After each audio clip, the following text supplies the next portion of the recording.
So, can I ask you a question? Do you believe in coincidences? Is the following video just going to be an anomaly?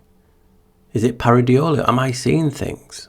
I will leave that up to you, because I believe that I'm onto something, but again, I could be deluded. Some have said that. So, over the last year or two, I've been into a theory that we live in a chamber, we live underground, we live in a cave system. Now, you just have to go to my channel and look for the playlist, and the cave theory is in there. It goes through spell etymology, which is the etymology of celestial, which proves that we live in an enclosed system. We have been buried with the fallen angels. So, again, I asked you, do you believe in coincidences? So, Werner von Braun, basically Mr. NASA, came over with Germany in Operation Paperclip. He has a famous verse on his gravestone. And I'll zoom in, it's Psalms 19:1. Again, a hidden 11, meaning it's a symbol, it's a doorway. It wants you to look. And that famous verse says something. The heavens declare the glory of God, and the firmament sheweth his handiwork. So, is he trying to tell you something from beyond the grave? Is he trying to tell us that, yes, we are in an enclosed system. We've never left this realm because we're in a cave. It's enclosed. I mean, even Tesla talks about this, being bound to the stars. Now, listen what he has to say. Though free to think and act, we are held together, like stars in the firmament, with ties inseparable. These ties cannot be seen, but we can feel them. It's a bit like that wire theory, the silver cord that I've been talking about. So this is what you're going to get in this video. I found a weird connection and I want to share that with you. So let's start with what the English word firmament means. Just so everyone can see, hey, this is what it means. So the English word firmament comes from the Latin firmentum, meaning support or strengthening, which derives from firmus, meaning firm, strong. So if it wasn't in an enclosed system, how would the firmament mean firm or strong or support? A roof supports, a vault supports. The Latin term was a translation of the Greek stereoma and was used in the Vulgate to translate the biblical Hebrew word rakia, referring to the solid vault of heaven. Early uses of the firmament in English mid-13th century and its subsequent appearance in the King James Bible cemented, funny word that, cemented, its meaning as the sky or the vault of heaven. If it's a sky, call it a sky. But they're reiterating how strong it is, like it's supporting something. Is that just a play of words, or are they telling us? Is von Braun telling us we're in an enclosed system? We haven't been to the moon. We haven't got out of this cave. So this following video is going to be short, but it's going to be packed with a few wows. And I'm going to reiterate that we are in an enclosed system and some weird anomalies. But I also want you to remember that basically word firmament sheweth his handiwork, especially handiwork, because that is a play of words that I've literally taken literal. So I'm talking about the firmament. Why have I got a picture of the moon? That's interesting. It's a good question. Well, could the moon be proof we have a firmament? Now I say this because some of you will obviously know, in the 50s, 60s and 70s, the agencies sent payloads and satellites and ships and rockets into the moon to explore them, to see what would happen, to show their dominance, whatever excuse they give. And on these occasions, the moon rang like a bell. So obviously people started to think, hey, the moon's hollow. The secret alien bases on the moon, so on and so on. But let's take a step back and look at it in reverse, or a mirror. What happens if, no, the moon was not hollow, but we are in a cave and they hit the cave wall? And that's what rang like a bell. It's a deep out theory, but hey, everyone else can have them, why can't I? So, as an example, in the 50s, there was a project called A119. Yes, another hidden 11. That they wanted to send a nuclear payload, or whatever they call them, into the moon to explode. Now here's the patch, whatever they use for the Air Force Special Force Weapons Center. Now, when you look at this, to me, it looks like a mushroom, hence mushroom cloud. But mushrooms grow in caves also. Behind it is the V-shaped cleft. But it also looks like a holodeck. I've talked about that, are we in the holodeck in the cave series. But this V-shaped, just like the NASA logo, comes from, in my opinion, the Book of Enoch, when he talks of this cleft in the mountain where the fallen angels were basically bound by God. Look, it looks like a cage also. So this is all tied to a cave. So, as you know from this video and other videos, I believe we're in an enclosed system. And as I've just showed you about the moon ringing like a bell, I believe it's because we are in a hollow, we're in a cave. But they have so-called, and I know they've not, but they sent men to the moon plenty of times, but the first one was Apollo 11. Now, why have they not, obviously a few missions after, why have they not sent anyone back to the moon? So I want to put up what they say. So NASA has not returned to the moon because of high costs, shift in political priorities after the space race, and changes in NASA's strategic goals towards robotic exploration and Earth's orbit missions like the International Submarine Station. So they're saying basically cost, right? And as you can see from various news articles, the race is back onto the moon. What if China lands its astronauts first? The country that lands on the moon first, I thought you've been there plenty of times, will shape the rules of engagement in space for decades to come. Again, you've already been on the moon. So why have they got to reshape it? So NASA is basically tagged in 2026 for its next crewed missions to the moon. Artemis 2, which it looks like an 11, doesn't it? Which will fly astronauts around the moon, and 2027, which is another 11, for the Artemis 3 mission, which will land the first astronauts on the lunar surface. Oh, it's just a play with words. These missions are part of the Artemis program, a series of flights designed to send humans to the moon's south pole and prepare for future missions to Mars. So the moon is a doorway, it's a gateway, it's a portal so they can get to Mars. But if you don't want to spend the money because of costs, why did you give Firefly Aerospace 101.5 million in 2023 the contract to deliver science and technology payloads to the lunar surface? Why can't you do it yourself? If that's what it costs, you have paid Firefly to send the Blue Ghost lunar module, or whatever it's called, to the moon to deliver payloads.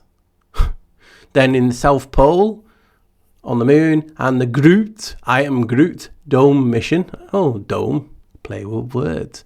And the CLPS program. So you just saw them using excuses, it's cost. But then they employed someone else to send stuff to the moon. Now, coming up, and it's comical, but guys, this is real. This is what they say is real.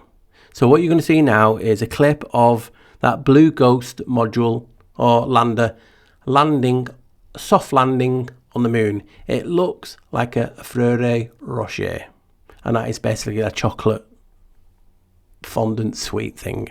So it's crazy, guys. Here we go. Enjoy this clip and try not to laugh.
Sorry guys, I just I just had to include that because I just want to show you. If people are calling me crazy and delusional for having these theories, what about the theory of that landed on a body outside of this realm?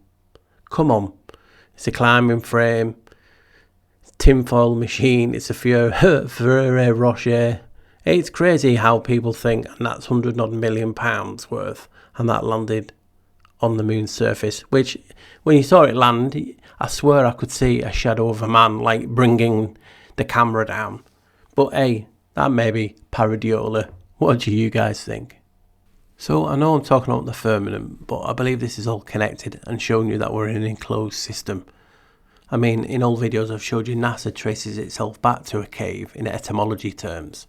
So have a look at this, and I've talked about this before also. They're talking about how there's life on Mars, what a cave on Earth can teach us, you know, all that stuff that they try and spin. So this 17-year-old Zara jump-started her dream of becoming an astronaut and going to Mars by joining a simulated mission in a Spanish cave as a biologist.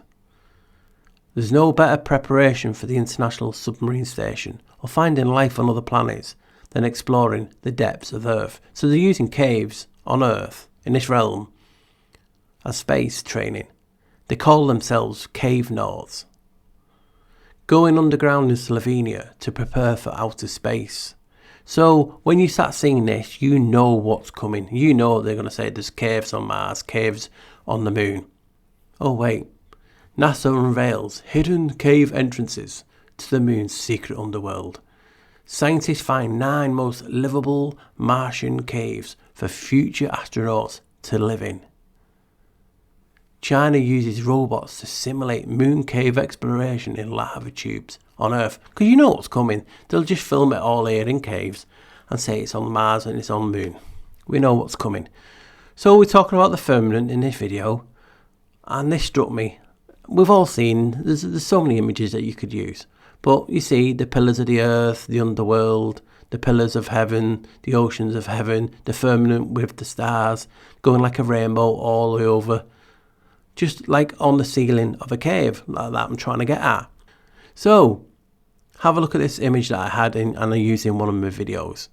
You can see the cave entrance on the right, the tufa, stalagmites, stalactites, the floor stone, and just look to the left. I went, wow, I've had this for so long.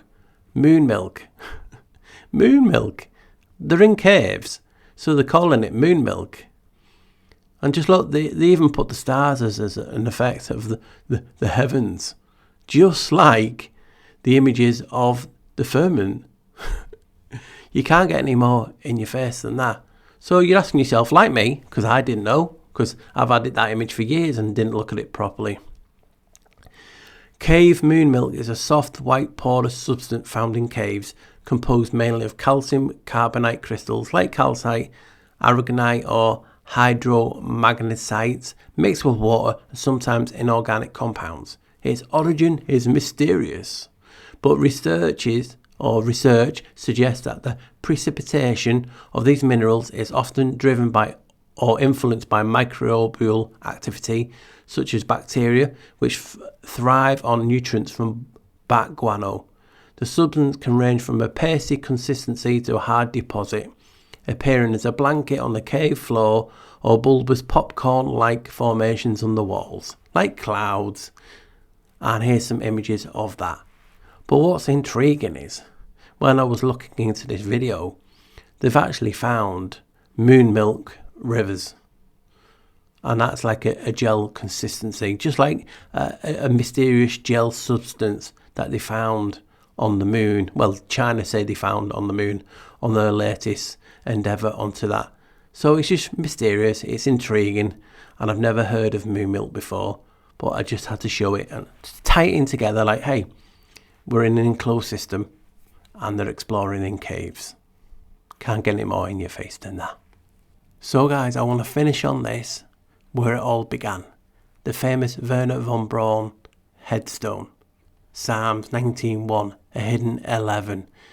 The heavens declare the glory of God, and the firmament sheweth his handiwork. Could handiwork be literal? Could it be the hand of God?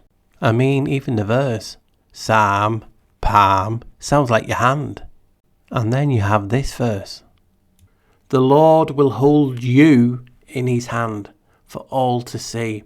A splendid crown in the hand of God. So we had the word see and hand, and Isaiah 62:3, a hidden 11. So do you remember that famous song? And I'll play a quick clip now. He's got the whole world in his hands. He's got the whole world in his hands. He's got the whole world in his hand. Now, in American Sign Language, can you remember what is a sign for this realm, for Earth? Oh yes, it's the hand. Did I just talk about the hand? The handiwork. He's got the whole world in his hand, and that's what they use for this realm. And just look at it, it's like the main finger, it's like the finger and the thumb. Now, it got me thinking, in the anatomy, the median nerve is often referred to as the eye of the hand due to its crucial role in controlling hand function and sensation, including thumb abduction and finger flexion. Injury to this nerve, such as carpal tunnel syndrome, can lead to loss of fine motor skills and sensory input, impacting the hand's ability to perform the delicate and complex movements. So this earth is a hand, and they're showing you the symbol on the screen. I've talked about the median nerve is known as the eye of the hand. If you look where the median nerve is, it's like the stigmata a little bit, but also what its location. If you picture the sign language going like that, as it is on the screen, could the median nerve represent the eye of God, the Polaris star? And I want to finish on something, because I'm getting emotional. Now, is there a symbol of a hand and eye out there? Oh, why, yes. The hand's a hand. And what's its purpose? One of its purposes, protection against evil. He's got the whole world in his hand. And the eye represents Polaris, the North Star. I'll leave that with you guys. And as you well know by now, I'm just taking a little hiatus, a little break. That's why I'm getting emotional. And I just want to say I love you guys. And don't forget me, because hopefully I'll be back. Get the fuck out of here!